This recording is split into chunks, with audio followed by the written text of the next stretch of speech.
वो उसका पैकेट उठा लो, देते हुए चले जाएंगे. Madam, could you please mute yourself, madam? Are you there? Hello. आज मैडम, मम्मी नहीं आ रही, अभी चले जाएंगे, पता चला कि अपना मंगाइए, नहीं बताना याद है, मुझे लगा Neeraj.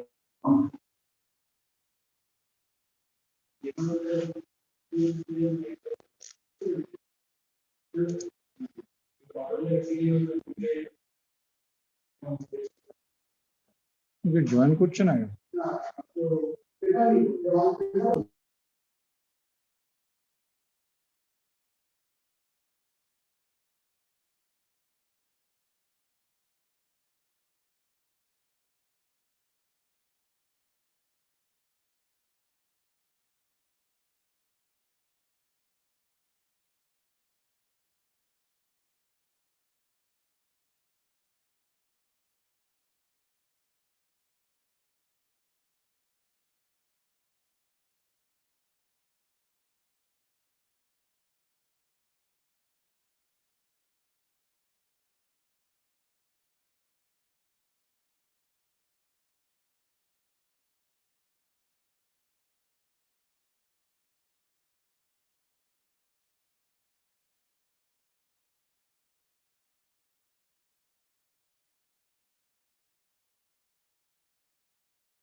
Gabriel sir, are you there?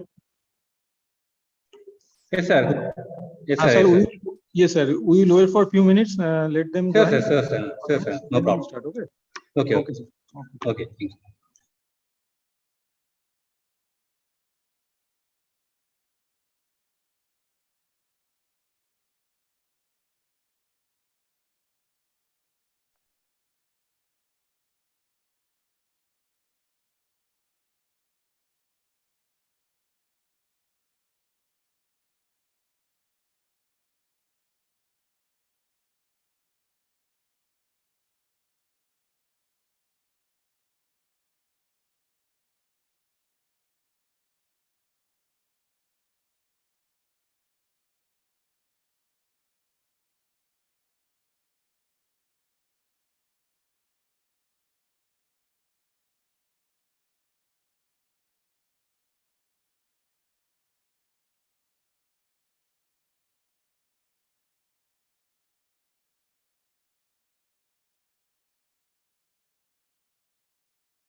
Request ಮಾಡ್ಕೊತೀನಿ.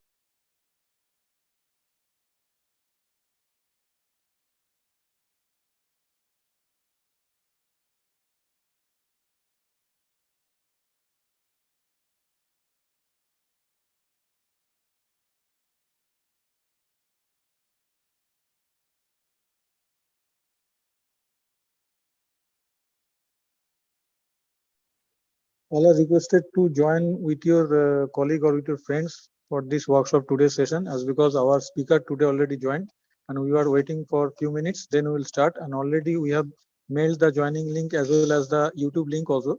So we will start within few minutes. So all are requested once again to share this link or YouTube live link also, so that we can start very soon. Thank you.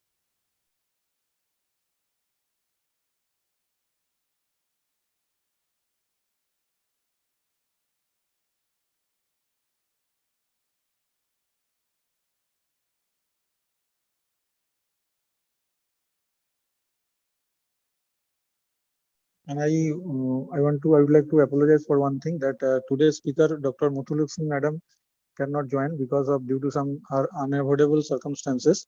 So on behalf of her, Dr. Gabriel sir has joined and he will present for today's session.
Sir, can you give a permission to share my screen?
Sir, am I audible? Yes, Yeah, ma'am. madam. Yes, ma'am. Please. Should I start that? Hello. Yes, madam. Please continue. Okay. Good afternoon, everyone. On behalf of Greater Kolkata College of Engineering and Management, we have organized a 2 weeks entrepreneurial development program workshop on innovation in technology leading to entrepreneurship, organized by IIC, IQAC, and Innovation Center. Our today's speaker is Mr. Dr. G. Gabriel Prabhu, who is an assistant professor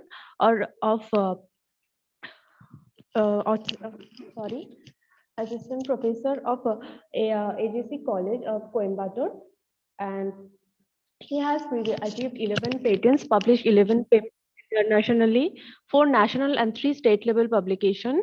He has achieved awards, Lifetime Achievement Award for outstanding contribution in academics and research given by Research Education Solutions.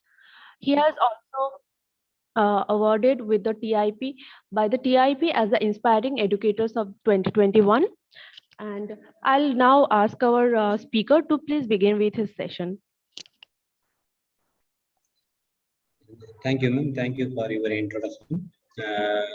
Can you give me a permission to share my screen? Because I can't be able to share my screen.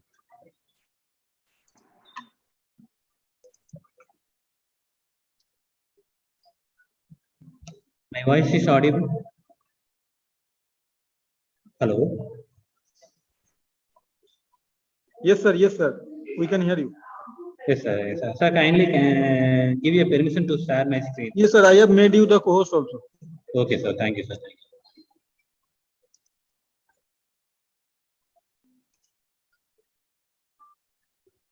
you. Okay. Before starting my session, I thank the management for giving a wonderful opportunity to give a small speech regarding role of entrepreneurship in economic development. I am Dr. G. Gabriel Prabhu, Assistant Professor in Commerce, SNME College of Arts and Science, Coimbatore. I have nearly 14 years experience in teaching line. Okay, now we are moving to our session, that is role of entrepreneurship in economic development.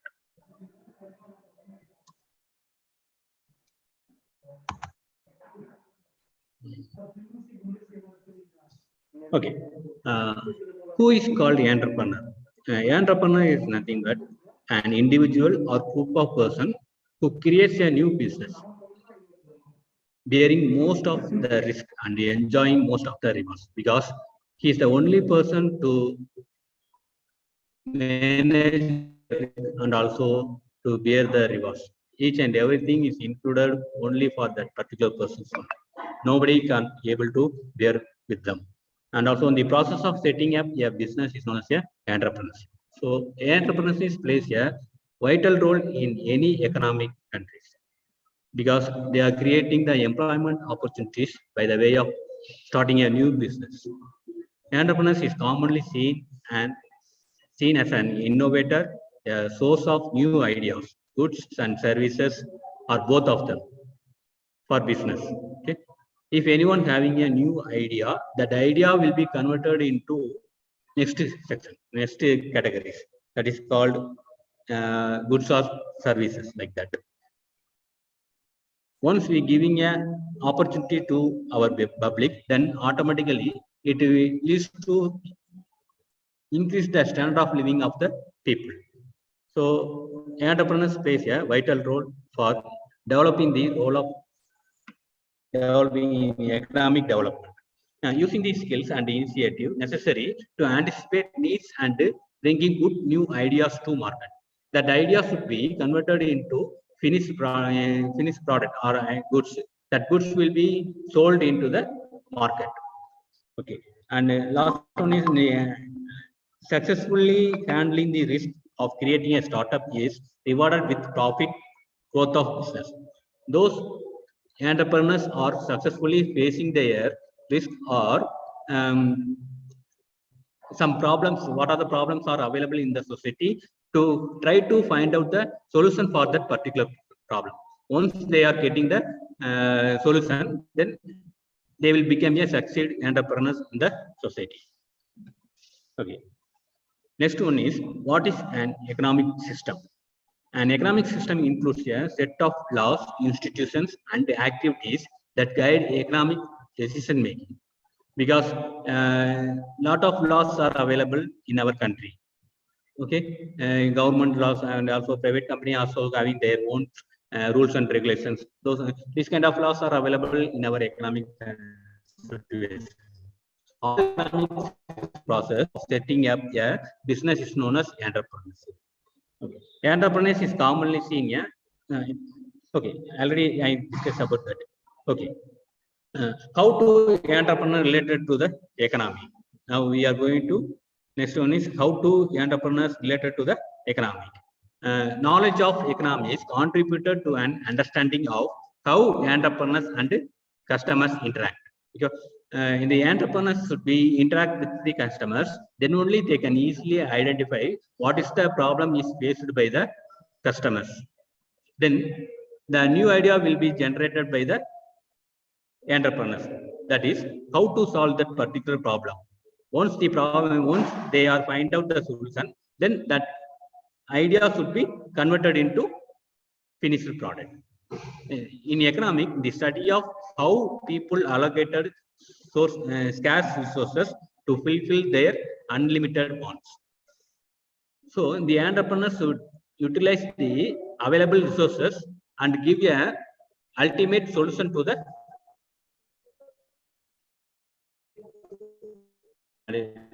system. An economic system includes a set of laws and activities that guide economic making. The laws and the institutions are very useful to take a decision making in a country. Then all economic systems attempt to answer by 4 basic questions. What are the 4 basic questions? First one is, what goods and services should be produced? If we are the entrepreneur, then we should identify what kind of goods and services we are going to produce. That is the foremost steps for all kind of entrepreneurs, because they should identify the correct product, then they can survive in the market. And next one is, what quality of goods and services should be produced? Once the first stage is finished, that means what kind of goods and commodities we are going to produce. After that, how much we are going to produce, because we have to meet the demand for the particular product.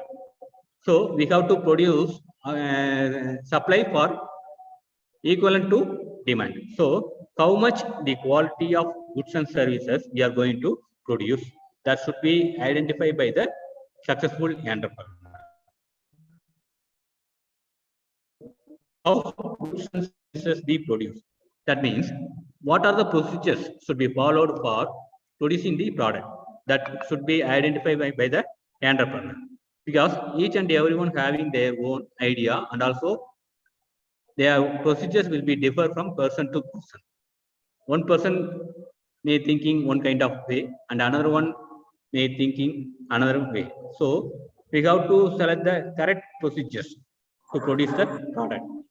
And last one is, for whom should goods and services be produced?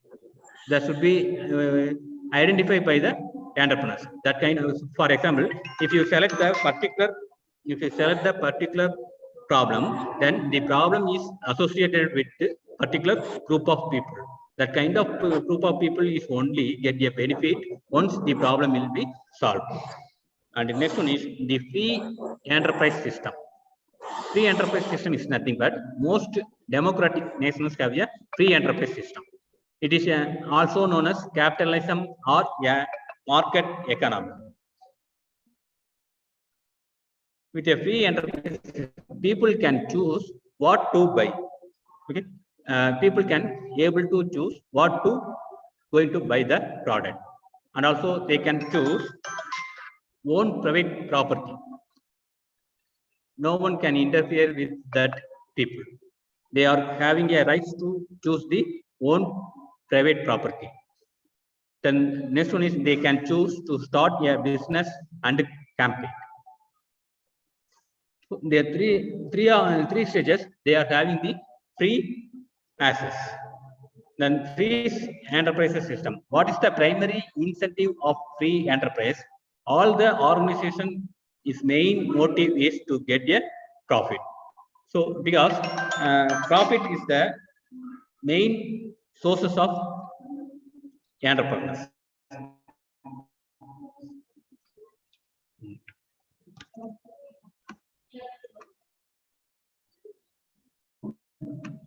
1 minute.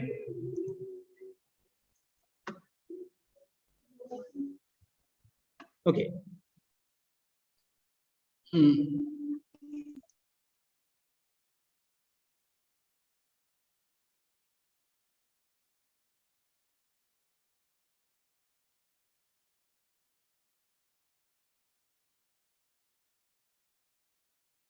Okay.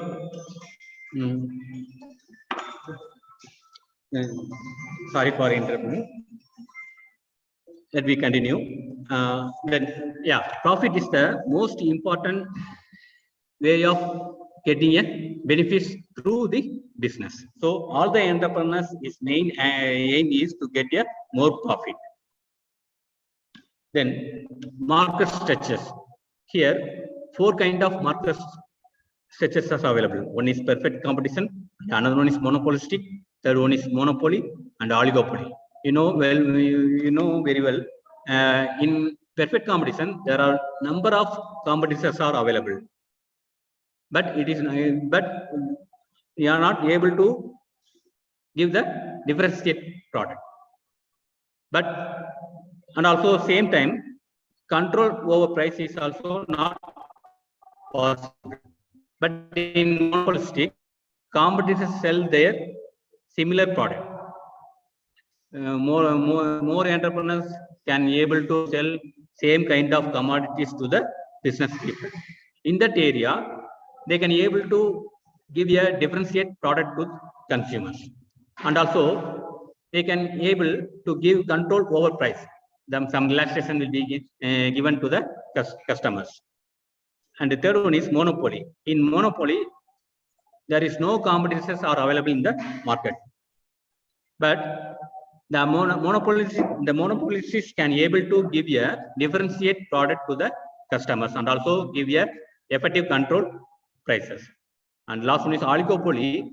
Few competitors will be available in the market. In that oligopoly also, we can be able to give a differentiate product, but with a lesser cost over the prices. Okay. Basic concepts all of them are well known about the factors of production and the basic concepts of economics. Now we are going to see about the economic indicators. The federal government publishes statistics called economic indicators that help entrepreneurs understand the economic and predict possible changes. That means, the best example for this one is GDP, gross domestic product. The economic situation can be easily identified on the basis of GDP. Once the GDP is high level, then automatically the country is going on to developed way. Okay, next one is the history of entrepreneurship. In 1960s, large diversified companies and little foreign competition is available in 1960s. At the time, we can be able to choose diversified companies, but the involvement of foreign collaboration is very low. But in 1980s, volatile economic climate, beginning of technology revolution. In that stage, lot of technological development will be arising. And also, the foreign influence is also increased little bit. In 2000s, more government regulations will be framed by our government. Similar companies emerged, and a decade of entrepreneurship. In 2000, it is called decade of entrepreneurship. In 2020s, no job securities and fewer benefits. move to service-based economy influenced by technology. In recent days, nobody can able to give a job security because suddenly, all of you very well know about COVID-19. In COVID-19, a lot of them are losing their job. So nowadays, the job security is not possible. And also, more technology will be introduced nowadays. Okay. According to Steve Jobs, they mentioned that new business seeks enterprise zones that private incentives. How much the entrepreneurs give a more incentive to the particular person, then they can be able to survive in the market. Next one is the opportunities. A good opportunity can be turned into a business. Opportunity means an idea plus market. When the entrepreneurs get a good idea or best idea, that best idea will be converted into goods and services. After getting the goods and services, that goods and services is introduced into the market. At the time, they are getting an opportunity to develop our business organization. And how enterprises can succeed? They have to follow 4 methods. Then automatically the entrepreneurs can succeed their business. What are the 4 steps? Now we are going to see about one by one. First one is recognize opportunities. A good entrepreneur should recognize the opportunities available in the country. What are the opportunities are available in and around the situation? They have to use the best one. And the next one is test the opportunities in the marketplace. Once we are selecting the opportunities, that opportunity should be tested in the marketplaces, whether it is going good or bad. If it is good, then we have to move the third one.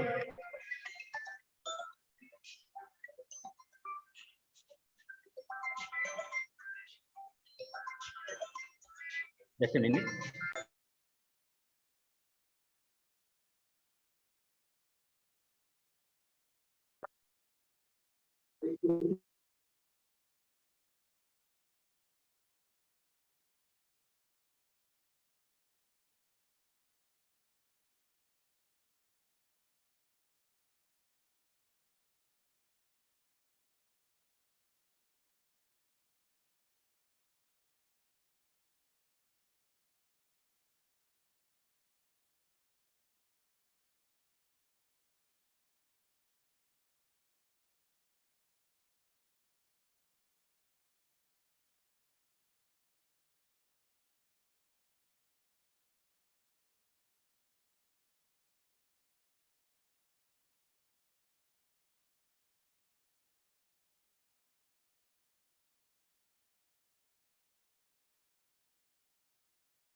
Hello, Gabriel sir, are you there?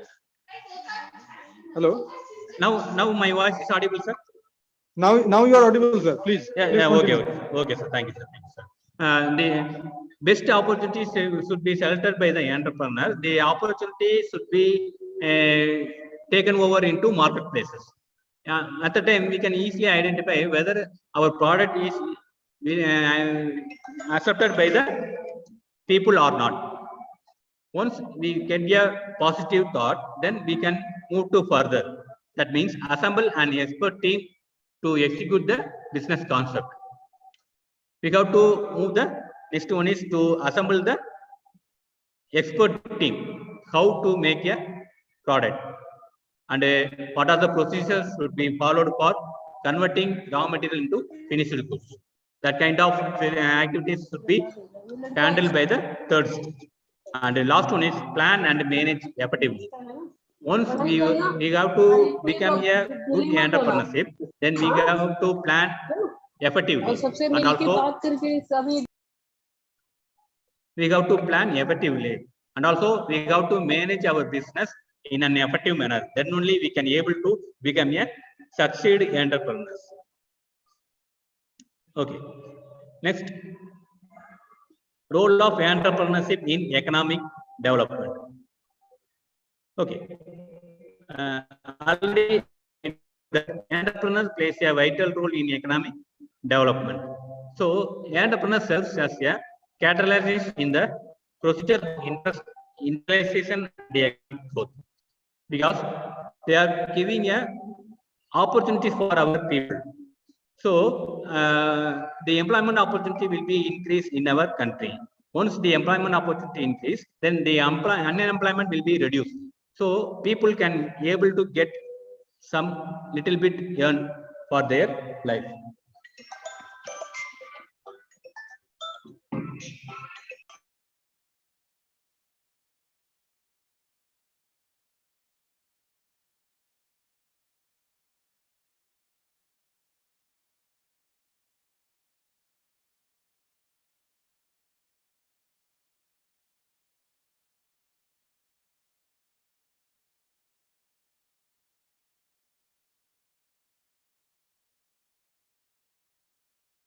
Sir, are you with us? Gabriel, sir? Okay. Yes, ma'am. Yes, ma'am. Yes, ma'am. Okay. Please continue. Okay, thank you, ma'am. Sorry for interruption. The technical progress alone cannot lead to economic development. Cannot be able to purely on technical progress, because they are not support the ultimate end. So, technological breakthroughs are put to economic use by entrepreneurs. We can able to use the technology in a certain level only. By the use of technology, we can able to produce a quality product. But 100% we are not able to depend upon the technology. And it means a process of upward change, whereby the real per capita income of a country increases over a period of time. Once the business is going on in an effective manner, then automatically the people can get a money. So automatically it will lead to increase the per capita income. Once the per capita income will be increased, the country will be going on to develop ways. And last one is important to know about the role of entrepreneurs in economic development. And each and every entrepreneur should understand what is our role in our economic country. Once they are realize that concept, then automatically they are moving to quality procedure. So automatically it will lead to develop our economic situation. Okay. Then the entrepreneurship will be differ from economic to economic, because on the basis of the material resources available in the place, it will be differ from place to place. In certain areas, the material resources will be available in a high rate, but in some cases, we are not able to get a proper material resources. So we can't say that all the places we are getting all kinds of commodities. And the next one is industrial climate and the responsiveness of the political systems. According to the political system, state by state, it will be differ. So, each and every state having their own rules and regulations. On the basis of rules and regulations, the entrepreneurs should take a proper decision and in an effective manner. Then entrepreneurs contribute more in favorable opportunities conditions. Each and every entrepreneur should contribute their ultimate efforts. That is, how much they are able to give the best solution to the problem. Okay. The first and foremost one is to give the employment opportunities. Entrepreneurs provides employment opportunities to a large number of people, because most of the new business organization will be increased in our country. At the time, the people can get a job. So it will bring our country. And the next one is balanced regional development. India aims at decentralized industrial structures to reduce regional imbalance because it will be differ from place to place. For urban areas, different situations are available. Rural area, it will be totally differ. So, according to the places, we have to decide what kind of product we are going to produce or what kind of business we are going to start. And the next one is most of the incentives are granted for establishing industries in background and rural areas. Our government take a necessary steps to reduce the regional imbalance. They are providing lot of benefits to the entrepreneurs. Nowadays, you can all of you very well know, and government give lot of funds to new startup for developing the business in rural areas and also backward areas. Entrepreneurs to avail the benefits establishes industries in backward and rural areas. Because at the time only they can able to cover all kind of people. To demonstrate the poverty, it plays a vital role to start a new business in rural areas and also backward areas is more helpful to backward people. To bring a balanced regional development. What is the main purpose is to bring a balanced regional development in our country. So they are helping in improving the standard of living of the people. Once the standard of living of the people will be increased, then automatically the country get a development circumstances. And third one is of national resources. The entrepreneurship is very helpful to mobilize and utilize local resources like small savings and the talents of relatives and friends. Because everyone having their own talent. We can't say that no one having no talent like that. Everyone having any one of the talent in their life. So, a good entrepreneurs should identify what are the talents are available among the people.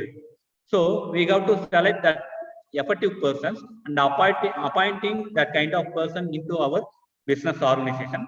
Then automatically they also develop and at the same time business also develop. If they are not able to appoint that, use that talented person, then it will remain ideal or unutilized. That resources will be destroyed. So we have to identify the talented person and we have to use that talent in a correct way. And last one is to help in effective utilization of resources. So the talented person is very useful to effective utilization of resources because they are having the very high talent. So on the basis of talent, they are moving forward to how to develop the organization.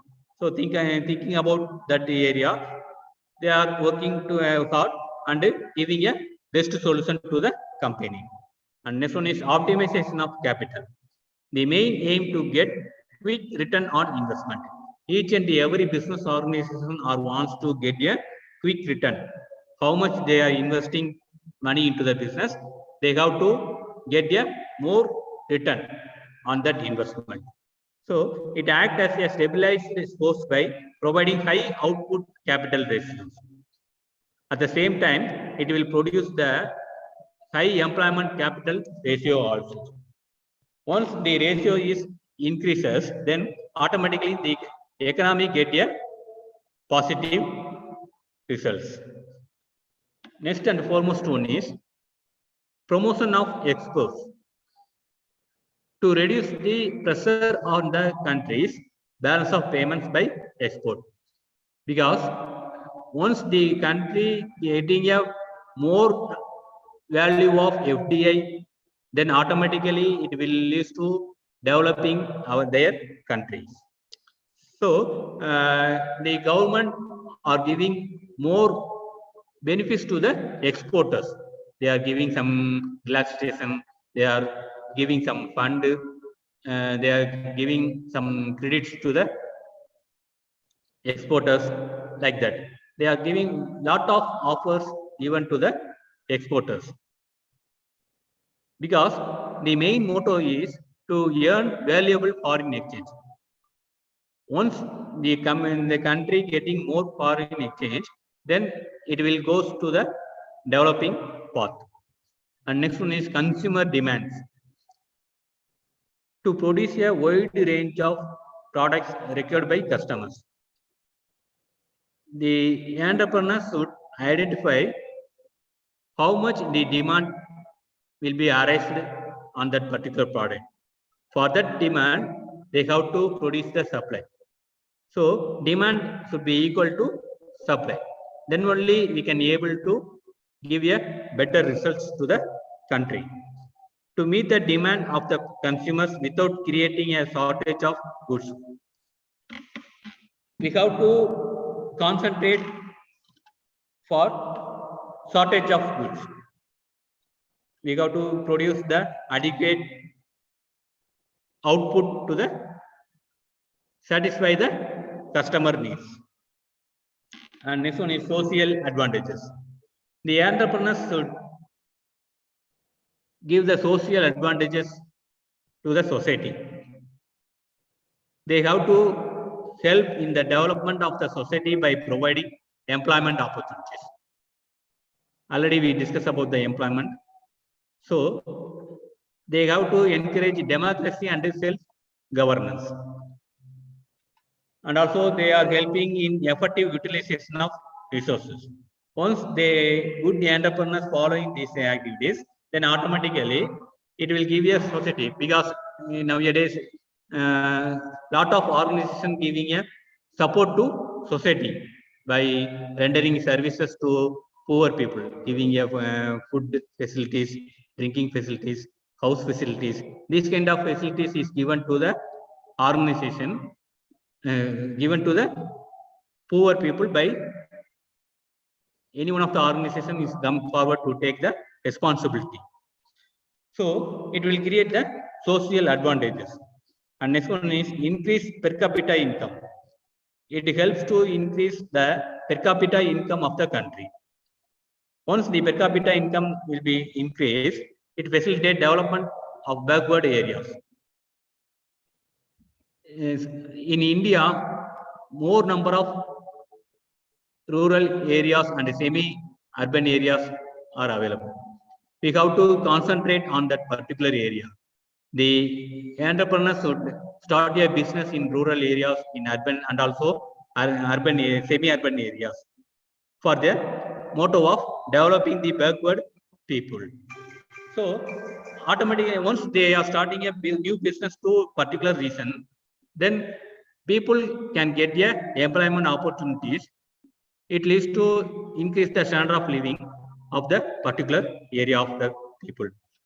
And the entrepreneurs should concentrate weaker section of the society. A good entrepreneur should identify what are the weaker section is available, weaker sections are available in the society. They have to identify and they have to choose best one on the basis of their resources and do certain social services to weaker sections. And next one is capital formation. The country attain economic development by more amount of investing and productions. Through the entrepreneurship, they are investing more amount of money to start a business and involving the activities for productions. For the main purpose is to develop the economic situation and promote the capital formation by channelizing the savings of public to productive resources. We have to stimulate the saving habits in the minds of the people, because nowadays we are not able to see the agriculture. Nowadays it is very affected by the climate situations. So we have to save the agricultural sectors. So we, according to that situation, the entrepreneurs should take a necessary steps to recover that agriculture area. In experts told that within 22 or 30 years after, a big crisis will be arise in our country. So we have to recover from that circumstances from that point of view. We have to take necessary steps to recover the agricultural sectors. And next one is growth of capital market. Raise their capital through shares and debentures. The entrepreneur can be able to increase their capital for issuing of shares and debentures to the people. So, trading of shares and debentures by the public with the help of financial services sectors leads to capital market growth. Nowadays, there are a lot of agents are available to sell the shares and debentures in the market. We can able to use that agent, or we can directly sell the shares and debentures into the share market and getting a capital for their business. And next one is growth of infrastructure. To establish their enterprise in rural okay. And the government to develop the infrastructure for those areas. For backward area, the government concentrate much more in recent days. They are providing irrigation facilities, then hospital facilities, and lot of infrastructure facilities are provided by the government. In private sector also come to forward to give that kind of social advances to the particular people. And next one is develop of traders. Entrepreneur plays the important role in the promotion of domestic trade and foreign trade. They avail assistance from various financial institutions in the form of cash, trade credit, OD, loan, both secured and unsecured. Now the government give a open way to get a loan facilities in nationalized and other banks, and also financial institutions.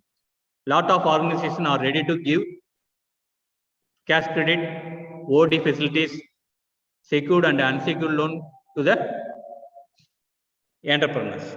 So, financial is not a big problem for starting a new business. Government also supporting to start a new business, and private sector also supporting to start a new business. So we can able to get a lot of financial resources. Then economic integration. For adopting certain economic policies and laws framed by the government, we have to follow that particular policies. What are the terms and conditions framed by the government?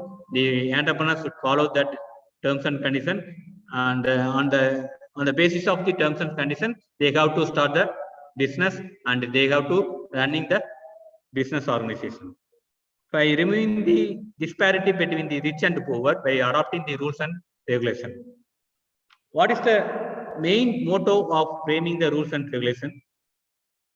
They have to reduce the disparity between rich and poor. Here, all are equal. We have to focus on the particular one. All are equal.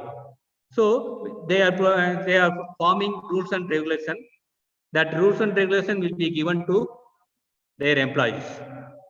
The employees should follow that rules and regulation. Whether they are rich or whether they are poor, don't bother about that. But rules and regulation is common to all.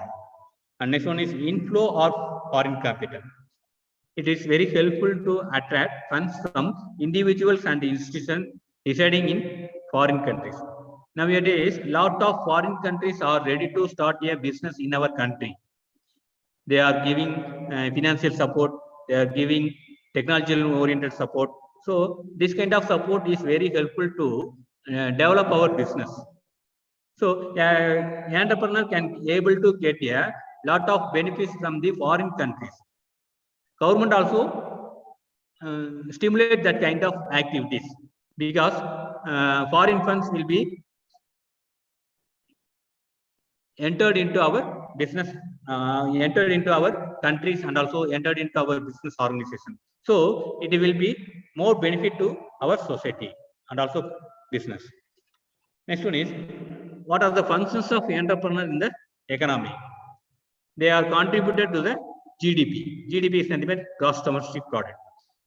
Monetary value of all final goods and services produced in an economy during a specified period of time, usually within a year. So the finished goods and services produced in our country, on the basis of that output, the GDP will be determined.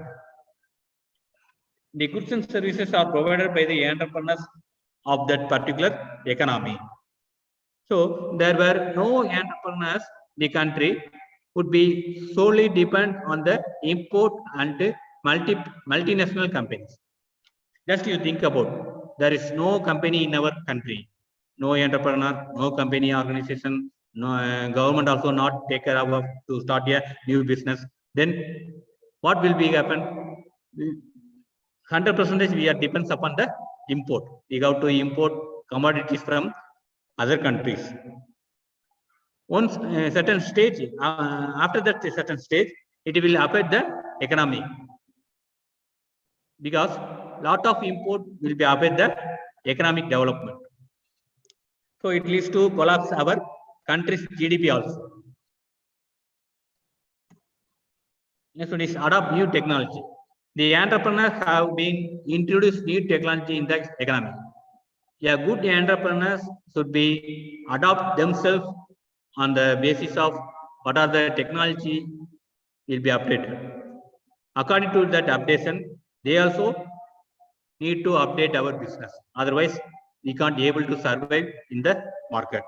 So we have to watch the recent technology in our country. According to that technology, they have to implement that new technology into the business, but it will occur some huge money. We have to spend for adopting that new technology. So the reason that the government support and they promotes the entrepreneurs. At the time, the government are come forward to support that kind of entrepreneurs. They are giving some financial support or some technical support. This will be given by the government, not only for government, but also some private sectors also ready to give a support this kind of facilities to the new entrepreneurs. Yes, when we bringing in FDI, startups are funded by various companies in foreign countries. The government also giving a much more benefits to the new startups, and also foreign countries also giving a financial support to start a new business in our country. So lot of FDI will be entered into the our Indian economy. Once the FDI will be entered into the business organization or in our country, then automatically our economic development will be increased. It is very helpful to economic bring more foreign investment.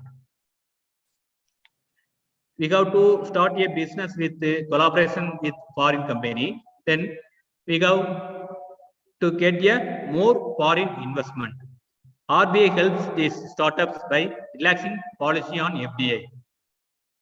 So in our recent days, RBI relaxation, giving some relaxation for their policies to start a new business with collaboration with foreign country.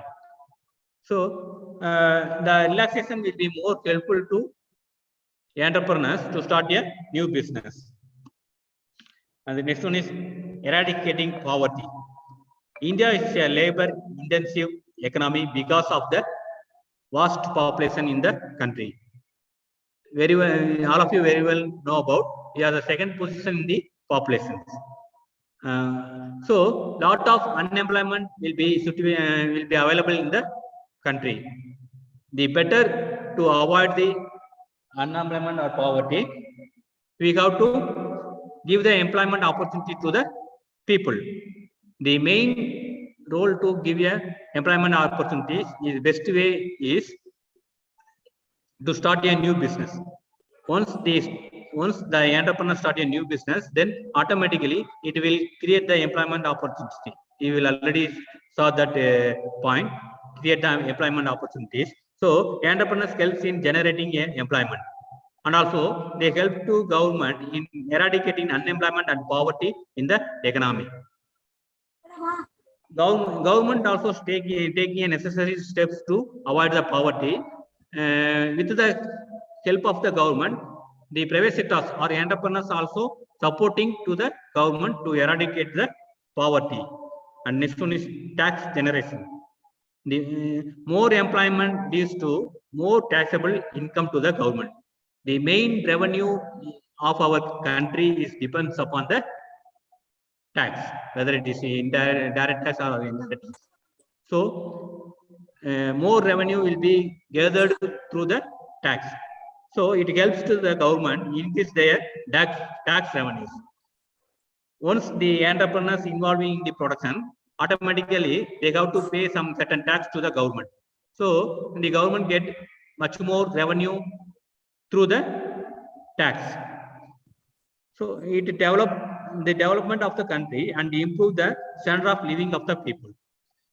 So automatically it will lead to increase the standard of living of the people.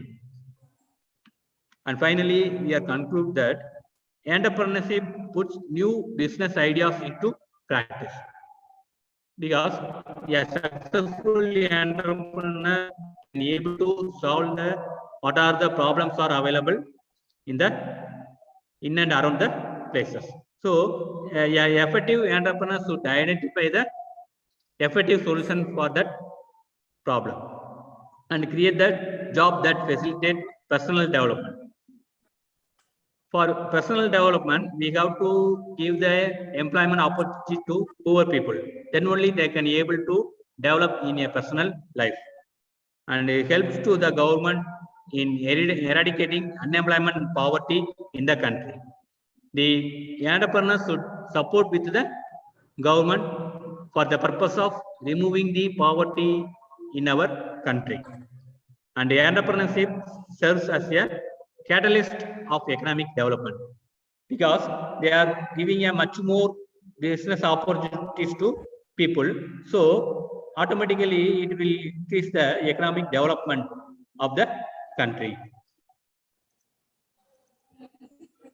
Then the role of entrepreneurship is economic development of a country can best be put as an economy is the effect for which entrepreneurship in the cause. So we have to start a new business. Those who are having the good idea or very well knowledge in their minds or adequate resources to start a new business, they have to start a new business. Then only we can able to support the country and also we can able to support the government and also people for giving employment opportunities and producing a commodity quality product like that. So for that discussing our point, we have to start a new business in an effective manner and giving a very good support to our government and also to the people also. We have to give the much more chance to poor people to increase their standard of living. So once again, I thank you to the management and also principals of the college, department of head of the department of that particular college and all the staff members. Once again, I thank to each and everyone for giving a wonderful opportunity to share with the small topic. Thank you, one and all. Thank you, sir. Thank you for sharing your thoughts. Now, I'd like to present you with a digital memento. Please be with us.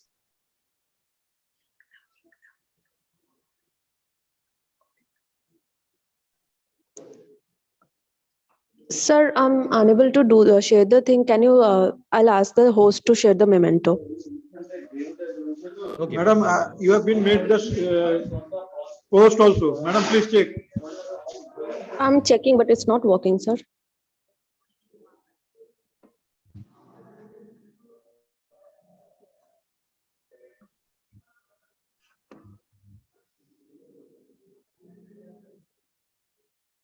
Gabriel, sir, please be with us. No problem, no problem. I am waiting. Madam, please wait. Please wait.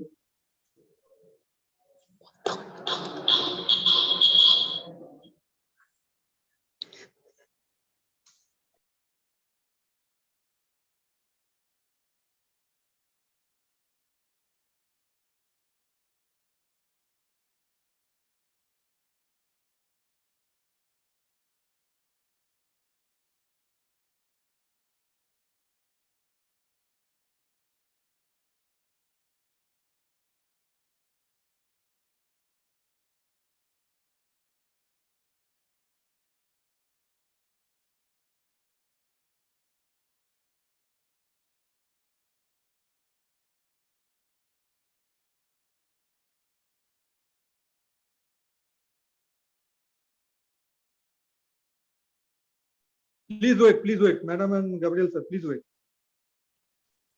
Some Sure. network issues are there. Some network issues, please. Okay, sir, no problem, no problem.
Tanisha, madam, you are co-host now.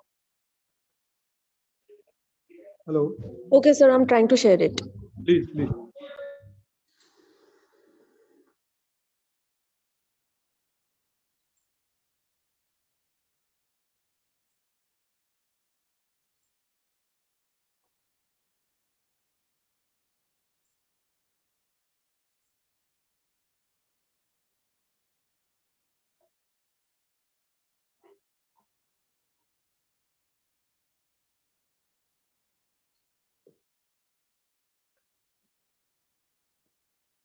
Sir, I'll request someone else to please share it. I'm unable to do it even now.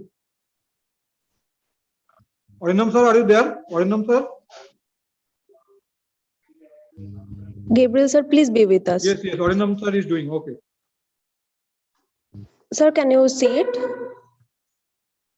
Yes, ma'am. Yes, ma'am. Thank you, ma'am. Thank you for your involvement. Thank you for your patience, sir. Thank you. Thank you so much. Thank you to all of them. Okay. Our Preetha Mukherjee, she is our humanities professor. She'll introduce our next speaker.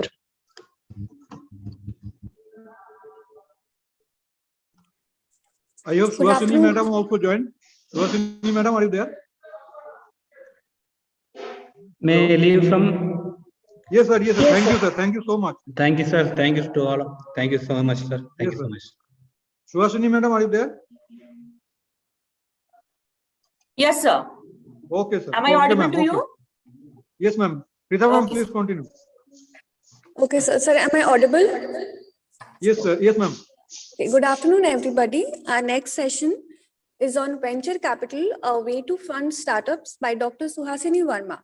Dr. Suhasini Verma is Associate Professor at School of Business and Commerce, Faculty of Management and Commerce in Manipal University, Jaipur. Dr. Verma has 15 years of teaching experience in the field of finance and economics. Her research works are published in ABDC, Scopus, and Web of Science journals. She is recipient of Honorable Mention Award in case writing competition organized by ISB Hyderabad. Please welcome, ma'am. You can begin the session. Thank you, ma'am, for the nice introduction. And thank you, Greater Kolkata College of Engineering and Management and WeGrow Private Limited for inviting me to discuss a very important topic of startup, that innovation leading to entrepreneurship. It's really a very important topic nowadays. Like, startups is not only a way to provide these services and product to the society, but also a great opportunity it is providing to the people to go for the employment. So it's a really very important thing. And we all know that even the government of India is also promoting this startup culture by Make in India as well as in Startup India. So thank you once again for inviting me to discuss in this very important topic. I hope that I'm audible to all of you. Yes, ma'am, Yes, you are. ma'am, you're audible. Yeah, so the topic I have chosen for this, I hope this, give me a second.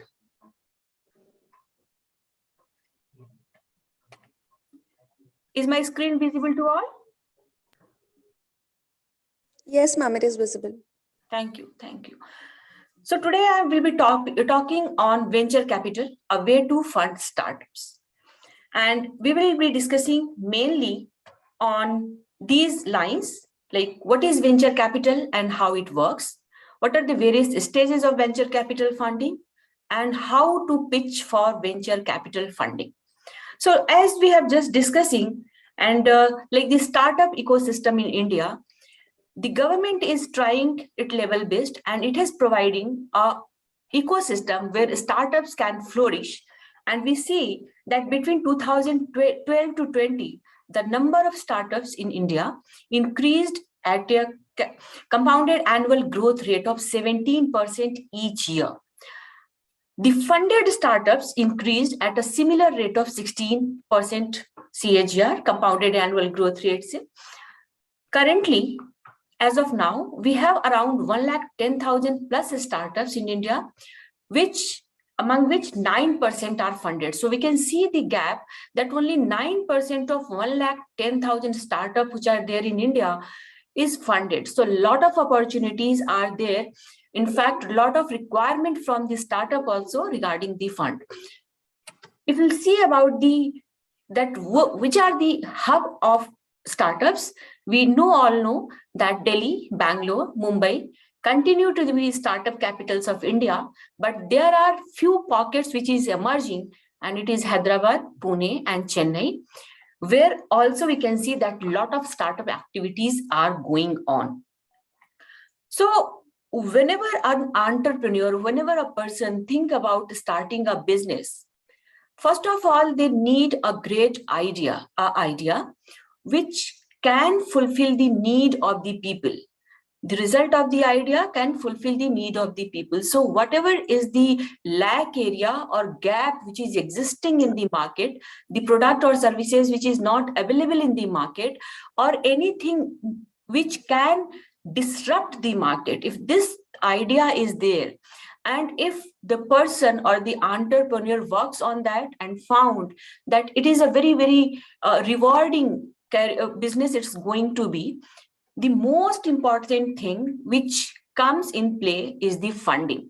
So whether the organization is have the fund to convert that idea into a real business. Okay, what happens in most of the time when we talk about startups or any of the business, especially when it is a most risky business or a new type of business for which there is no precedence, it is really, really very difficult for the entrepreneurs to fund their startup. We know that conventionally, we have the capital market as well as the financial institutions where an entrepreneur can go to fulfill their need of fund. If they go to the bank, what the process is?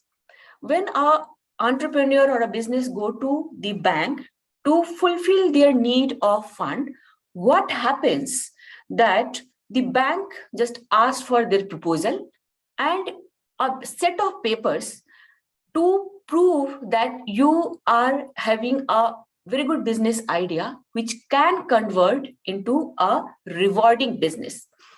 After that, they go to the proposal of the entrepreneurs. They come to know that what the proposal is, what the idea is, where the proposal is having the potential.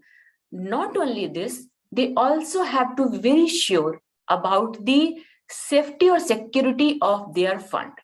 Normally, the banks or the financial institutions, they play with the money of others, and that is why it is really very important for them to know that what riskiness is involved with the business.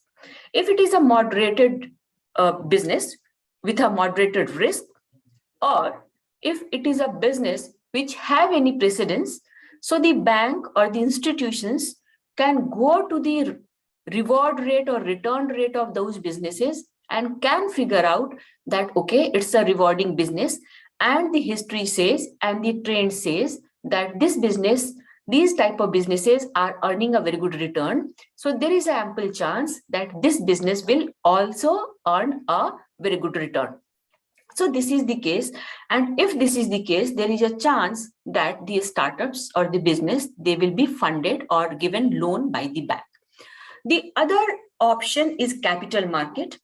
A business can go and access the capital market for either debt capital or equity capital. So equity capital is what? Owner's money, wherever many investors who believe in your idea, they think that, okay, they should invest their money in them, be a part of the organization, so become an owner of that. Alternatively, the company can think that, okay, why not take a loan from the people at large? So they issue debentures in the market. They share that we are into this type of business, which is having this type of return. We are seeking this much of fund. This is the amount of debenture or loan, which is issued for suppose 5 years or 3 years or 7 years. This is the rate of interest we are going to give you. And if please invest in us or please give us loan. So if you and me, we feel that, okay, it's a good business idea and it is going to get a good return. So I invest my money or I lend my money to that business, and we ensure that we are going a return of in the form of rate of interest and my capital is going to get back. But this is not such a simple process. We cannot access the capital market to our own. We have a regulator, SEBI, Securities Exchange Board of India. First, we need to approach them. We go to SEBI and we say that we are a business and we wanted to access the market for fund. either in case of equity or in form of debt.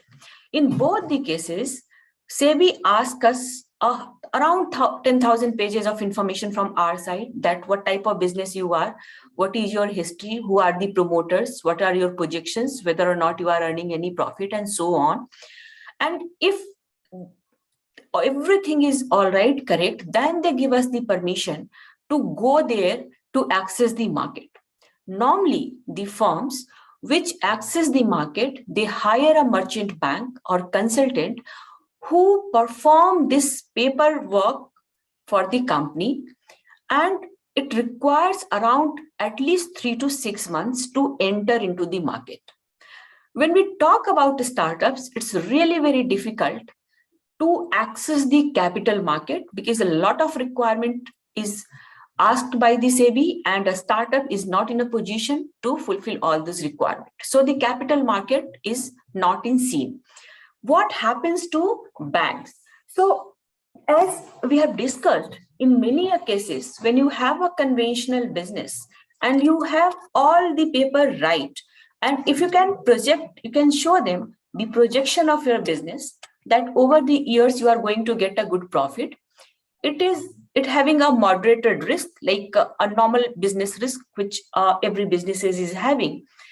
And the precedent is there. If bank can check that, okay, this manufacturing sector or this clothing sector is still there in the economy, and they are growing at this rate, and they are earning around this much of profit. If this is the case, chances are that you will get the fund. What happens with the startups, or specifically the technology startups, that it's a very new kind of business which don't have any precedents. Like we wanted to take an example of Ola or Uber. So Ola or Uber is what? An aggregator of vehicle where the company is not owning anything. It is a technology company, and it has made up a system where anyone who is having a vehicle as per the parameters of the company, they can associate with the Ola or Uber, and there is a software or technology.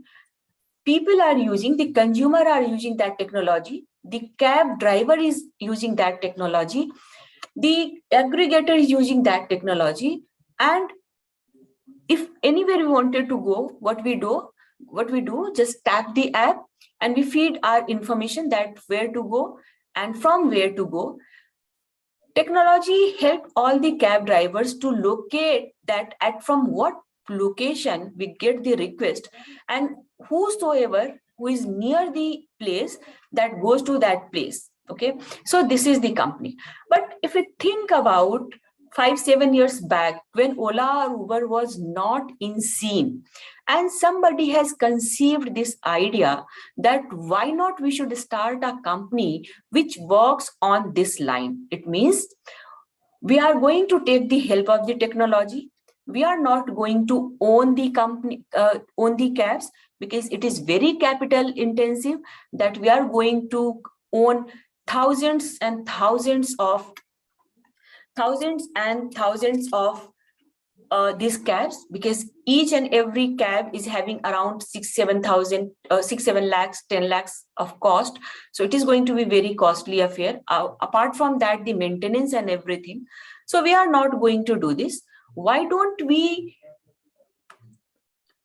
go and talk to the people who have the vehicle, who wanted to be associated with that, and we develop a business model wherever we are saying that you are going to get this much of fixed amount, and whatever the business you are going for the company, you are going to get a share of that. So we are going to share whatever the cab we are earning by commuting any the passenger. But 5-7 years ago, there was no such kind of businesses. Okay, so if suppose me and you, suppose we wanted to start such a type of business, and we go to any of the conventional legacy type of institutions, financial institutions or the capital market, obviously capital market is not in question. If you go to the financial system, financial institutions like bank, they might think that it is a very good business proposal, but it is very risky because there is no precedent. We don't know that whether or not people will like this idea, they will be able to spend this much of that, whether they will be accepting, or they will be dialing your app, or they are tapping your app to get this type of services and all. So nothing is very clear. We don't have any of the experience of this type of business. And because banks plays with the money of others, they simply say that they are not going to fund you. Despite that you have a very good, or we have a very good business idea, for which we have done all the calculations. We have done our market study that, okay, this type of need is there in the market. And if someone come up with this type of business, people will be ready to spend this much of amount on the cab services within the city or outside the city.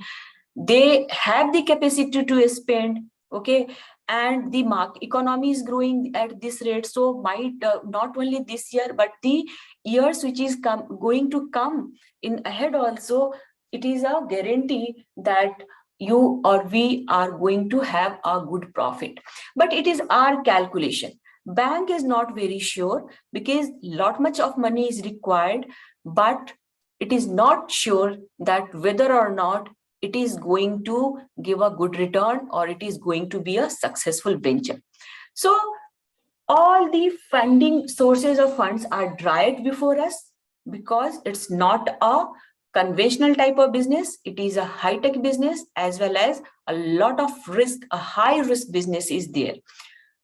In absence of money, how lucrative our business ideas are, it is not going to see the reality. So here comes the picture, the venture capitalist. And who are the what is venture capital? It is a way to fund startup, and not only they are funding the idea, as well as they are also supporting the business in form of their experience and other resources. So if you see business venture capital, it's a type of private equity.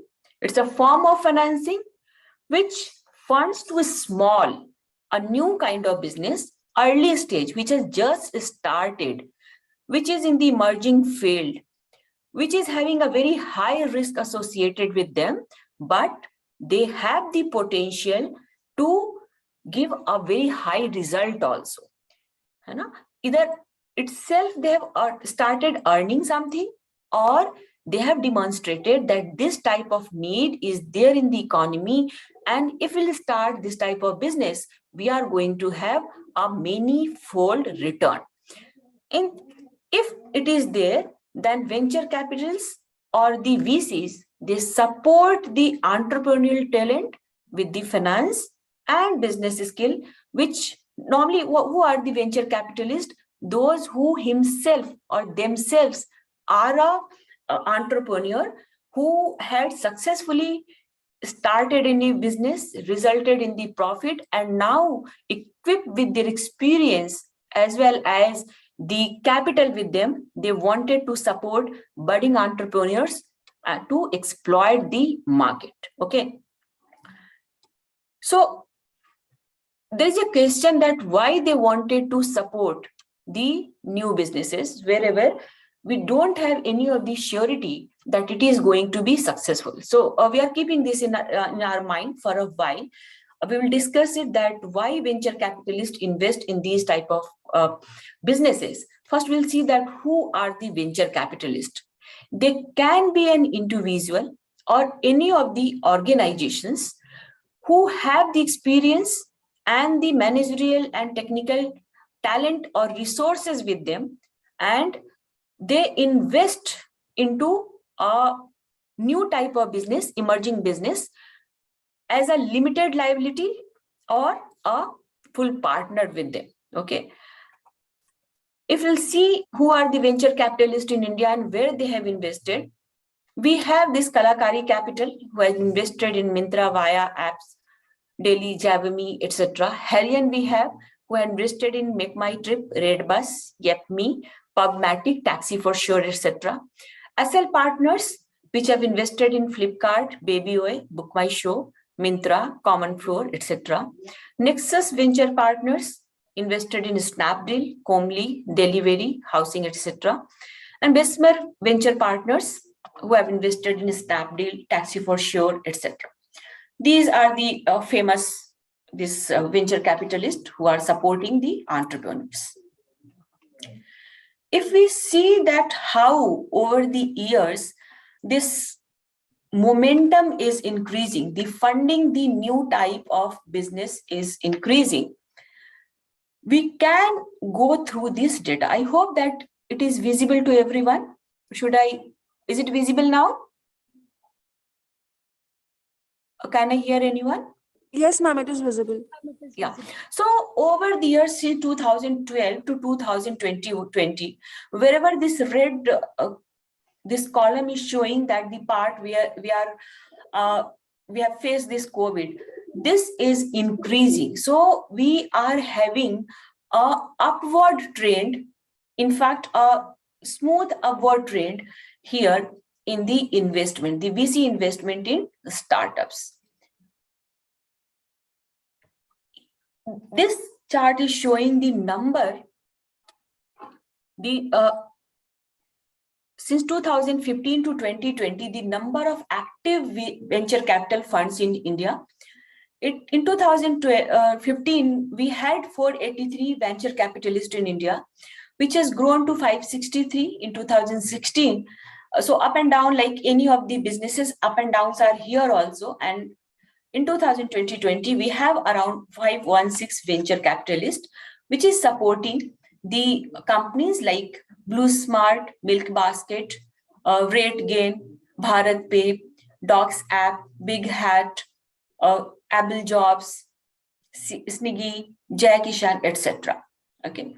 So if we discuss now that, okay, we have seen all those momentums that many startup VCs are there who are investing in these startups, and we have seen that 9% startups are funded by VCs.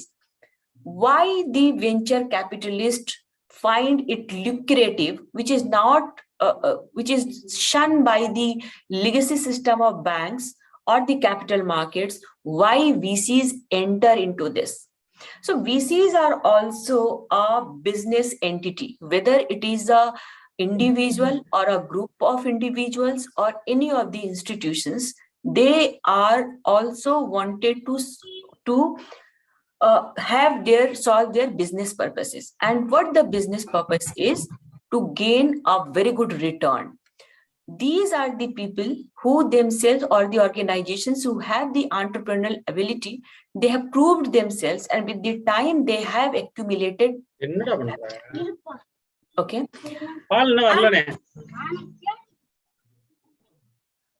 Okay. So they have accumulated this much of capital. This capital is a burden for them.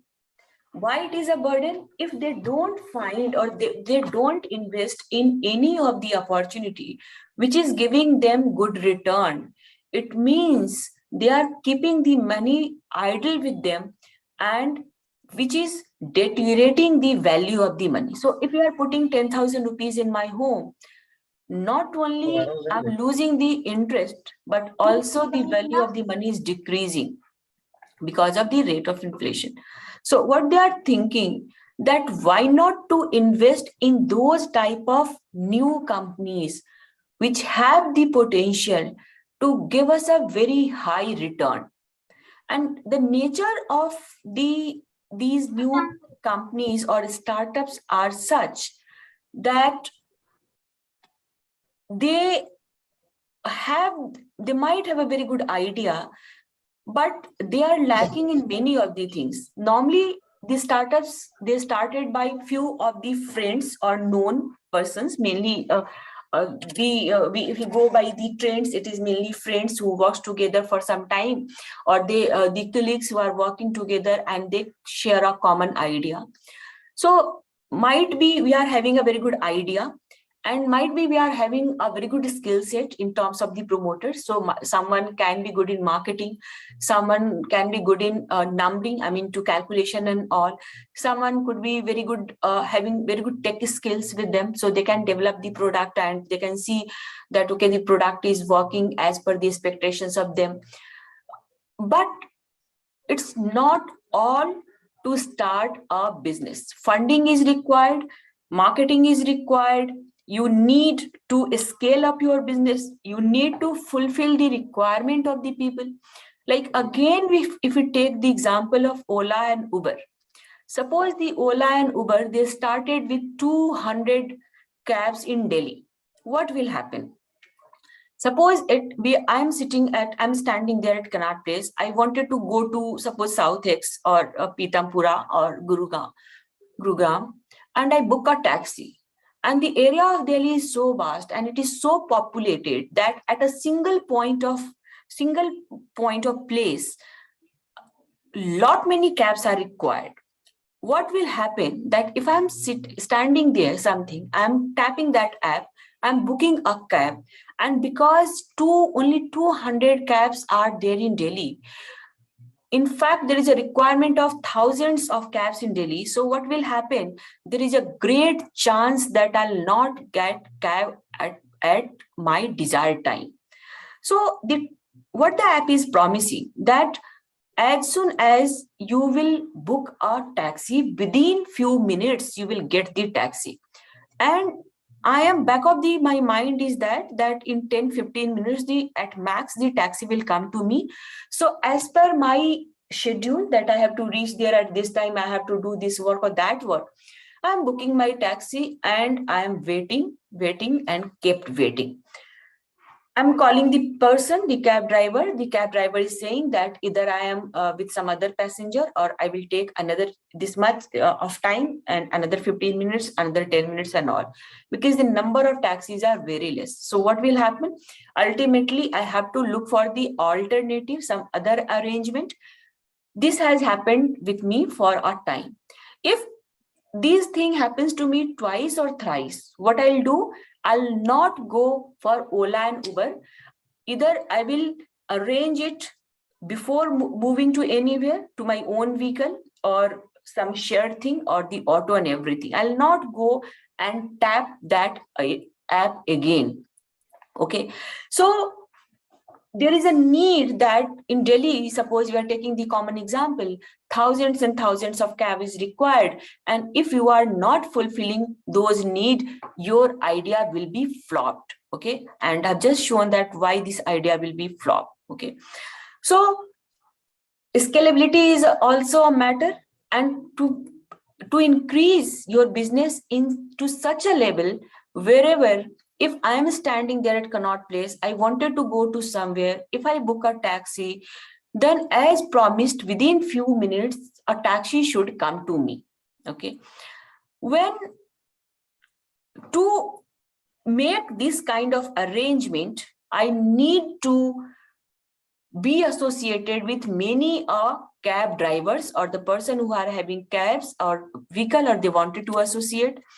I need to strengthen my technological this background or software wherever it doesn't happen that if I tap the app, it is saying that there is a congestion or this software is not working or it is not connecting or it is connecting to some other place or some other driver, all those things. Again, I need to market my product because it's a very new type of product and people are not aware of that unless a consumer or a customer is aware that this type of facility is available. Of course, how come I can demand? To do all those things, we need people, we need employees, and that too a varied set of people. Someone who is into operation, someone who are managing the software, someone who are seeing our finances and everything.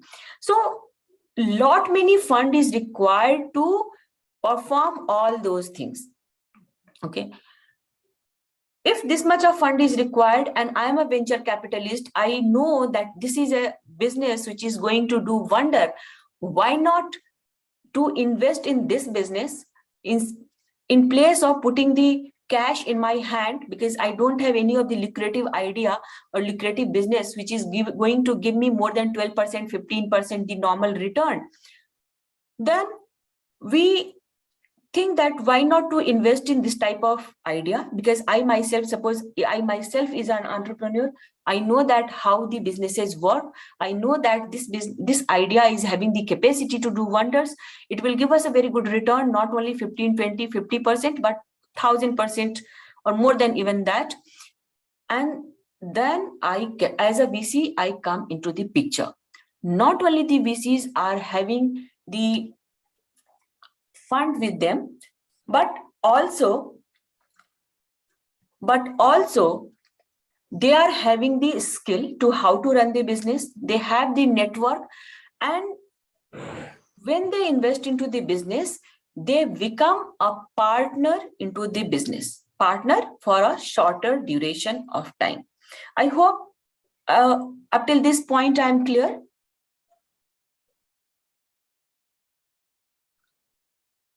Is there any question? Is there someone wanted to ask anything up till this point?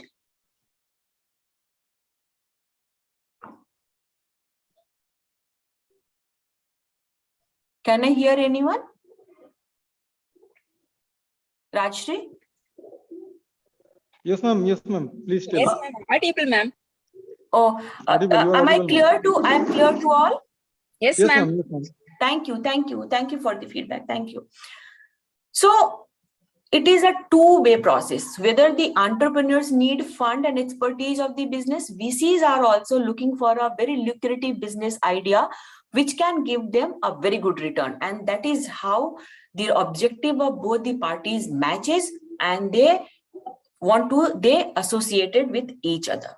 So if we go by the features of venture capitals, what are they? They are participation in management. So not only they provide the fund to the organization, they also participate in running the business. They are also concerned with their money. If they put only the money and keep away from the business, and might be those 3-4 people who have started the venture, who are running the business, if something might go wrong, it is going to harm my money also. And that is why they participate in the management to support them in whatever way they can do.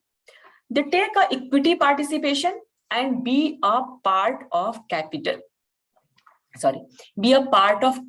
gain. If we talk about the length of investment, then VCs are not of the intention to run the business. Their prime objective is to invest in such type of business which give them a very good return. So when the business start giving the return, very good return, and when it is fruitful for all, what venture capitalist does, they sell their equity, their part, to the other members, and they book the profit and they leave the business. Their intention is not to run the business, but to maximize their investment. It's an illiquid type of investment. So if a venture capitalist has invested in some business, and at any point of time they wanted to leave the business, it's not going to do any good for them, because unless the business flourishes and give a good return, their money is stuck. If the business is not operational, at no point you can withdraw your amount. If business is not fruitful, you are not going to get anything. Anyway, it is a contract which is signed between the venture capitalist and the investors, that when and how they can bring their money back. So for a venture capitalist, it's a illiquid type of investment.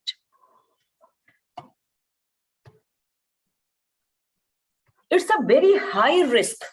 For the venture capitalist, it's a very high risk associated. They are assuming 4 types of risk.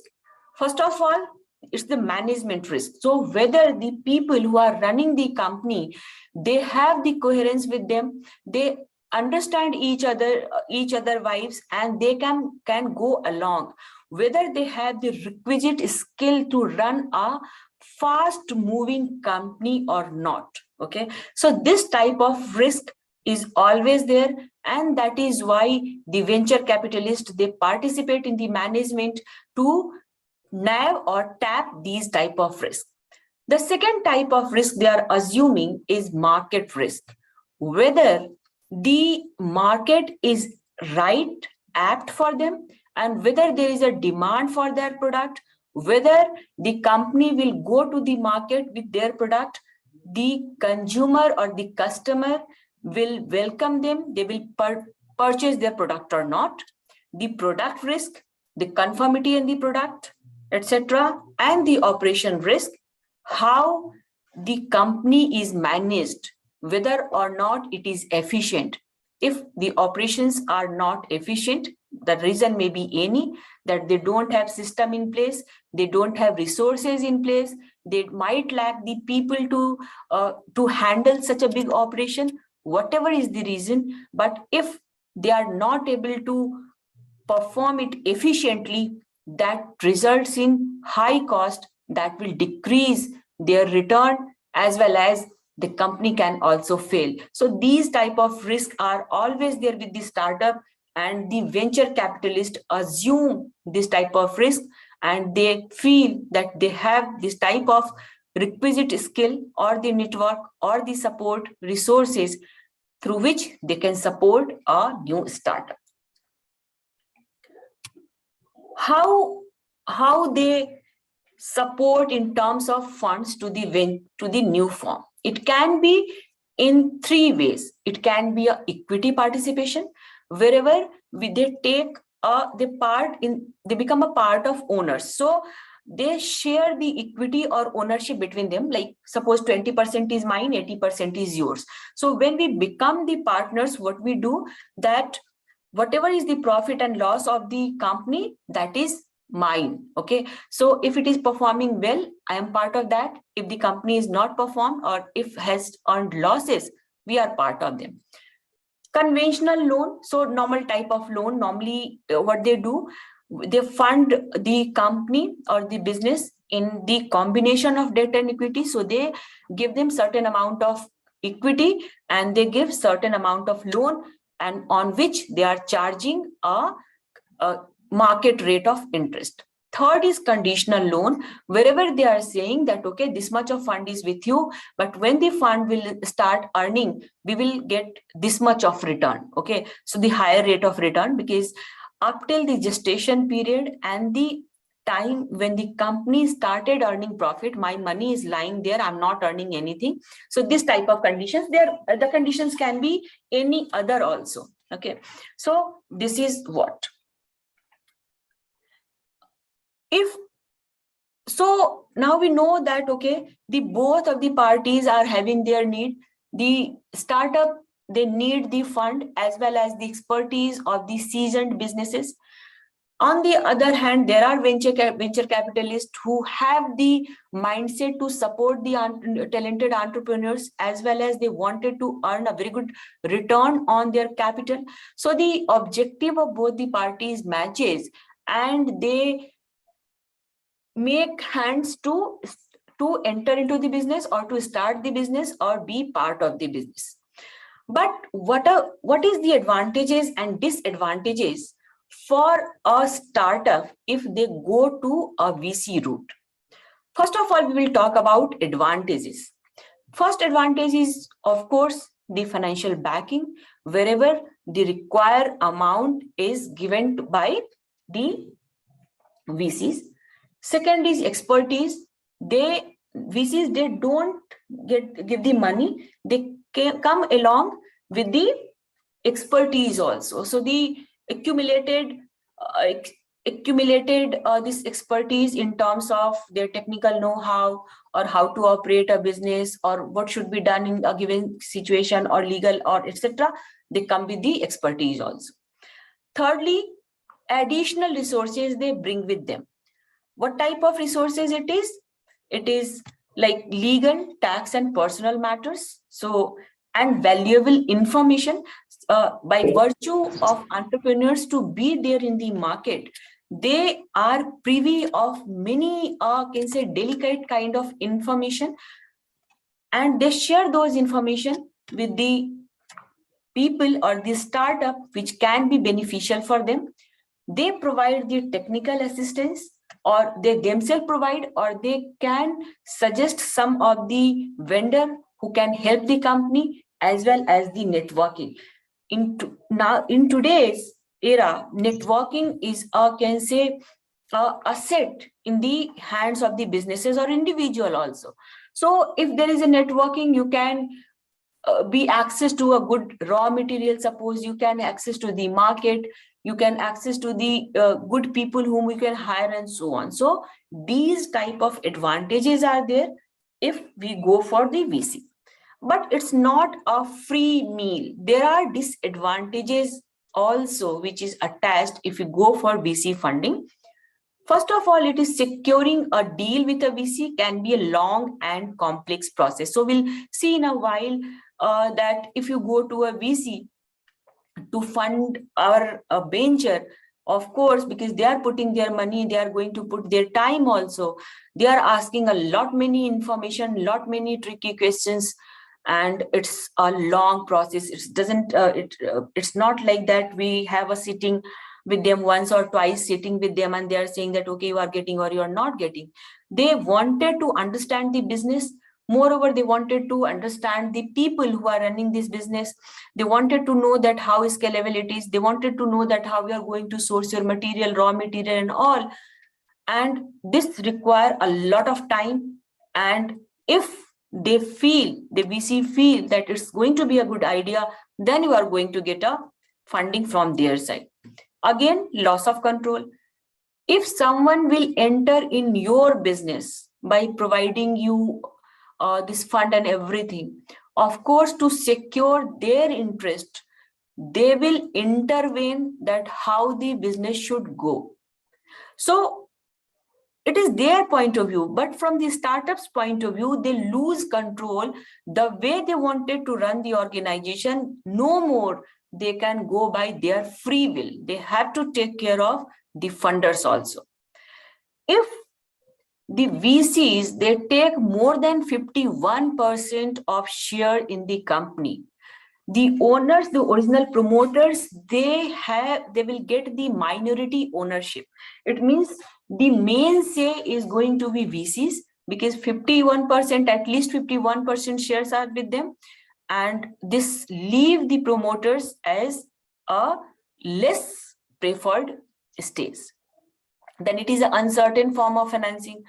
A business goes a long way, and suppose at some point of time any VC has put some amount of money, doesn't mean that we are not requiring amount in a regular time interval, and you can say a bigger chunk of money we are requiring. So and it is really very uncertain that if we have started our business, we are going to get a very good funding from each stage. So uncertainty is there, and this benefit realized in the very long run. Okay, so these are the advantages and disadvantages which is associated with venture capital funding. The next is, if suppose some VCs, they wanted to invest in any of the business, what they look. We have talked about that the startups or the promoters, they have to have many sittings with venture capitalists. Many are sitting with venture capitalists to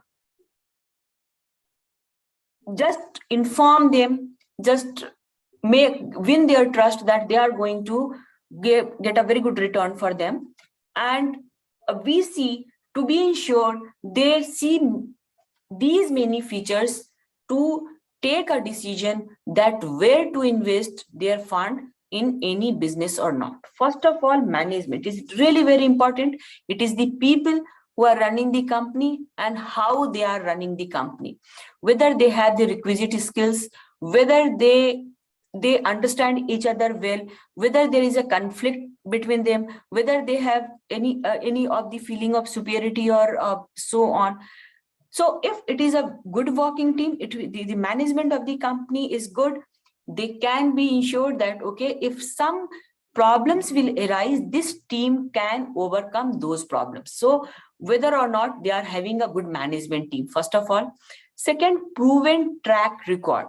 Whenever we are saying that the venture capitalist or VCs invest in a startup, it doesn't mean that they invest in at scratch. The business should have shown some of the signs that it's a very good business proposal. It means they are having some revenue. They have a working model. They have tested it somewhere to some people and some pockets of market. And if they are getting some return, some revenue, it is indication that people are accepting, the consumer or customer are accepting their product and services, and they are willingly buying their product. And that is why there is having some revenue. So whether the track record is good, they are getting good revenue. Then they go for the market size. Whatever the idea, or business, the startups come in, whether the market size is big or small. So if you are catering to a product or services which is having a very small market size, so how I can multiply my investment manyfold? And if it is a very good market, very big market, like I'm talking about, I've taken the example of Uber and Ola. So if we are having a very good market, the scalability is more, and we'll come to know that, okay, these many people, suppose few lakhs or even a crore people, they wanted to take, or they have the ability to take these cab services. It means my investment will also grow manyfold. Then the risk associated.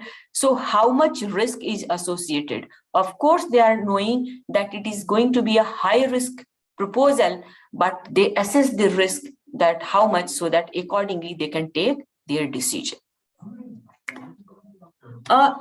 Just now I said that any of the venture capitalists, they don't want to invest in an idea, a mere idea. Like I'm saying that I wanted to start a business, a taxi aggregator, and please fund them. No, it's not like that. Normally what happens when I have an idea, like the taxi aggregator, normally the promoters put their money, their own money, their friends and family's money on them. They make a prototype, they test that in a small vicinity, like the Ola and Uber if you talk about. So they put their money, they develop their software, suppose a small level only, and they test is that whether or not if somebody is tapping the app, the app opens up perfectly. If we feed the information, it goes to the person where they want, whether it is intended to go, whether the taxi owner getting the information, whether it is closely related, like we are imagining that, okay, if we tap whosoever taxi which will be very near to the person will go to them. So where the taxi which is very near to them, they are getting the information, how much time it is going to get that, whether the people are ready to pay this much of amount, whether the billing app is working perfectly, whether we can pay through the cash or any app. If it is working properly, then only we can see some revenue, and then we go to them. So when we were talking about that they are starting their business to see that actually it will be executed or not, in reality, it is introductory stage. And normally it is called, in technical terms, it is called pre-seed and seed money segment. Pre-seed, normally the money or fund of the person or the promoter or the family and friends. And again, if it started showing the positive sign, the angel investors or seed money, which is invested in the business, there are also some professional who are putting their money in. And when it started working perfectly, not in that scale, then only this growth stage, wherever whichever is highlighted with the double quoted line, black and red, then these, in this area, in this segment, the VCs came into picture, you can see that it is a high growth. The rate of growth is really very high. They invest at this point of time, and when the business reaches the consolidation stage, it means a normal rate of return. What they do, they sell their stake in the business and they leave the business.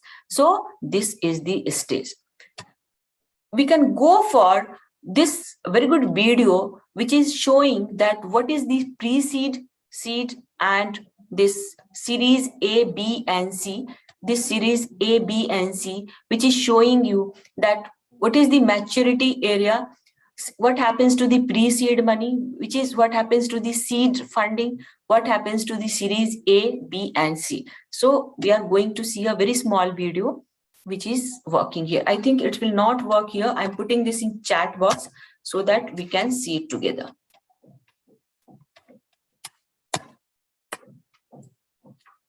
Yeah, so a link is there in the feedback. I request all of you to please tap this link and we can see that what are the various funding rounds. Can I see any thumbs up, any indication that we are on the same plane?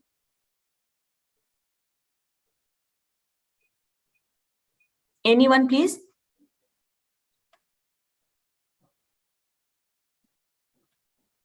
Can I hear anyone? Yes, ma'am, you're audible. So this link is there in the chat box. Please tap that so that we all can see here.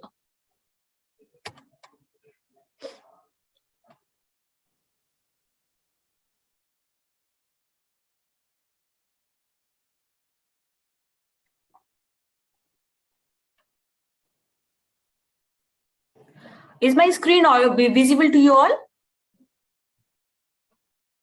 Is my screen Yes, visible? ma'am, your screen is visible. Okay, okay. So is it okay? Yes, ma'am. Thank you.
Madam, can you hear me?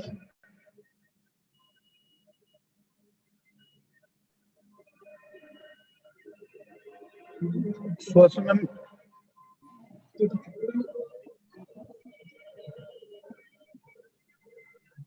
Can you hear me, ma'am? Am I audible?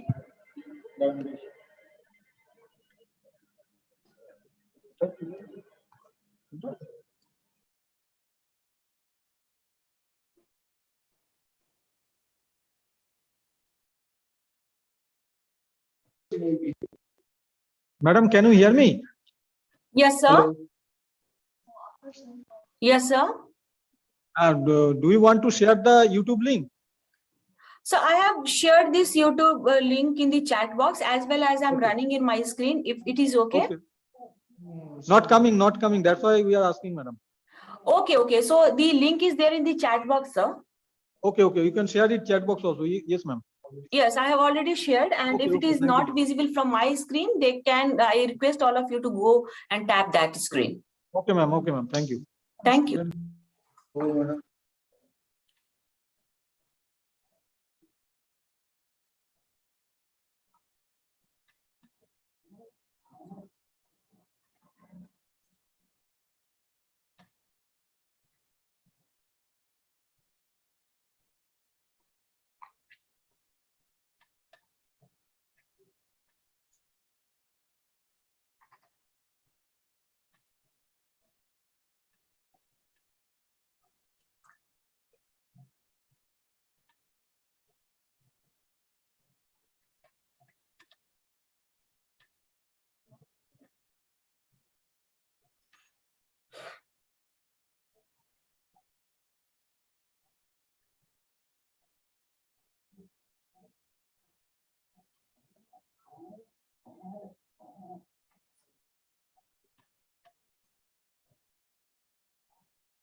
Hello. Yes, Madam? sir. Yes, sir. Can you continue?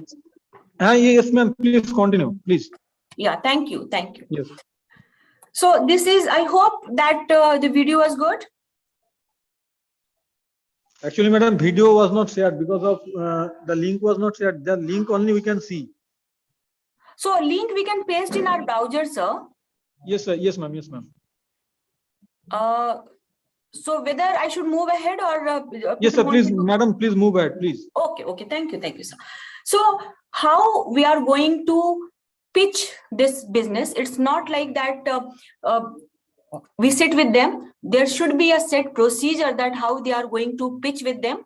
And these are the business plan which we prepare to go to the VCs to present that what my idea is, how it is going to be executed, and what are the other essentials. So first of all, there should be an executive summary which can detail that the business idea, as well as that how the idea will be executed or what we have done so far. We'll go for the company description, that this company is all about this. These are the members who are part of the management team. It is their skill set. This type of product we are providing as of now. This type of product we are thinking to provide in the near future, and so on. We go for the market analysis and we share with them that, okay, this is the market we are talking about. This is the current size of market. The market is increasing at this rate, and so on. We'll also talk about the organization and the management. Again, the services or product line. So what type of service we are providing as of now, what type of product we are providing as of now, and what is the product line. It means how many products or similar type of products we are intended to provide in the market in the near future. What are their specification, how they are different from the current product which is available in the market, how they are going to fulfill the need of the people, why people will buy these type product, and so on. Again, they will talk about the marketing and sales, that, okay, this is how they will market their product in the market, and the sales projections means the scalability of the business. That is also being going to be presented before the VC, that this is the sales projections of each and every year going ahead. Not only the sales projection, but what are the reason that I am thinking that, okay, my business will grow at this rate. The reasons or well thought out logical reasons should be presented. And then we'll see our financial projections, like how much fund is required or how much revenue we are requiring over a period of time. We'll have to explain them that, okay, the fund is required, this much of fund is required, and the fund will go in these many heads. So for raw material we are asking this much, for our plant we are asking this much, and all those things. Then there is going to be a funding request, that, okay, this is going to be the size, or this much of fund is required, and from that this amount we are requiring from the venture capitalist. So again, I am having, sir, am I audible to you? Sir, I'm audible to you, Yes, Rajyasree? ma'am, you're audible. Okay, so this is the link which is showing that how to pitch for venture capitalist funding. Rajyasree sir, I'm just pasting this again in the chat box, and I request all of the participants to please tap here in this link, so that we can know that what is the good way to pitch to the venture capitalist, and that propel them, that force them to invest in my company. So here is the link, and I request all of you to please paste this link in your browser, so that we can know that how it is working. Rajyasree sir? Yes, ma'am. Sir, here is the link. Please, I have just told the participants to Yes, paste ma'am. this link in the browser, so that we can know that how to pitch for venture capital Yes, funding. yes. Yes, ma'am. Yes, ma'am. Yeah, thank you. I have already Thank you. pasted in my browser also. It is working. Thanks, sir. Thanks. Yes, ma'am.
Rajshri sir?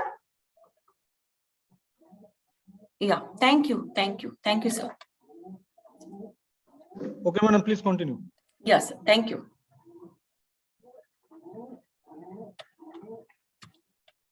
Okay, so this is in the, other way we have seen that how to go to pitch your idea to the VC. So one way here the video is saying that why the venture capitalist can say no to my idea or my business. So a business or the startup should take care of all those things, that they don't have to do all those things. They should know their ideas very well. They should have worked practically on their idea and to see that what problems the idea is facing. They should know their financial. that what is their sales revenue projections, what are their cost, what is their gross margin, what is their net margin, why they are thinking that it will grow at this rate, what are their market size, how the market size is increasing, at what rate, what are the technicalities required in the business, what will happen if you are not having the requisite skills, and so on. And if a startup is equipped with all the ideas, and if there is a scalable business, there is no point that VC will say no to the business idea, because they themselves are a business and they wanted to grow together with this startup. They wanted to increase their investment in manifold. Like anyone who has invested in, suppose, Uber, they are millionaire and billionaire nowadays, and at that point of time they have put certain $1 million on that business. So these type of things are required when we go to pitch our business, and that is how a VC support the funding requirement of a new business. I hope that this discussion is of some help of you, and we are on the same plane, and we have learned something.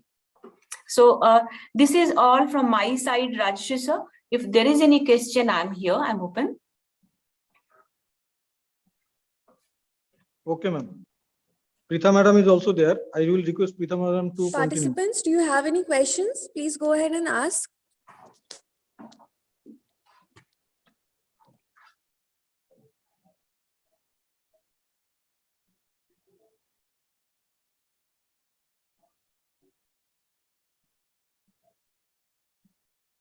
Yeah, anyone? We can discuss things here.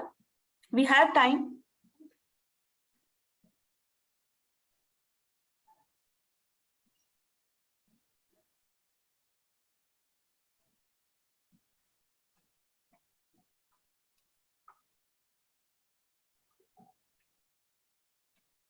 I don't think anyone has any questions, so I would request the host to please share the digital memento.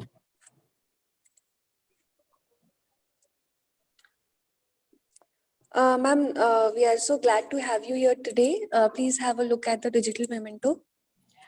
Thank you all for inviting me here and to share my views with all of us. Thank you so much.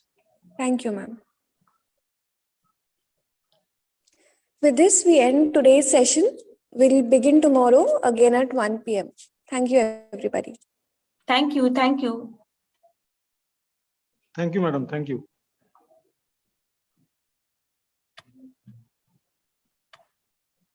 Okay, so like previously, we are ending today's session here. And today again, we will start the program or session from 1 p.m. onwards.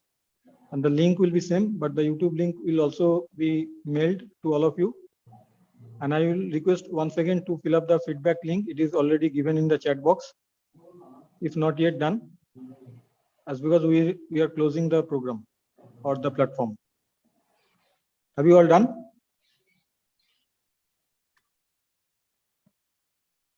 Hello. Anybody else?